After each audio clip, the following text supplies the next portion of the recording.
হাতৰ লোম ছিঙি ছিঙি সূতা কটাটো ইমান সহজ বস্তু না।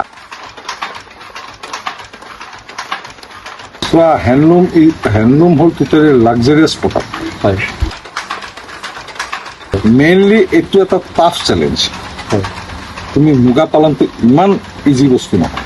প্ৰথম কথা কি, এইটো ফাৰ্ষ্ট টাইম আছিল হেণ্ডলুম ৰিলিং উইভিং গোটেই চেক্টৰটো শুৱালকুছিৰ লোকেল মানুহে কৰিছিল।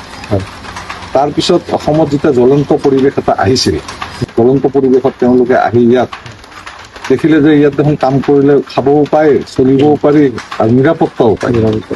আৰু শুৱালকুছিৰ মানুহখিনি বিশেষকে মৰমীয়াল। তুমি ৰাতি 12টা বজাত 2টা বজাত অকলে বাহিৰৰ মানুহ এজন আহিও যদি ছোৱালী মানুহ মহিলা মানুহ ঘূৰি থাকে, তেওঁক কোনো ধৰণৰ ডিষ্টাৰ্ব বা চাৰ্জ নকৰে। মানচেষ্টাৰ আজি কি অৱস্থা?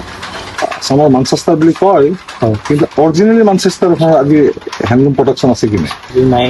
আমি যদি মানচেষ্টাৰ নাভাবি যদি অকল আমি শুৱালকুছিয়া কৰ্মই ধৰ্ম যদি ভিউ পইণ্টটো ৰাখে 50 বছৰটো আৰু চলিব। আজি শুৱালকুছিত যেনেকে এটা সময়ত শাল কাট কাট কাট কাট শব্দ ওলাইছিল, এতিয়া অসমত এই বস্তুটো বিয়পিছে।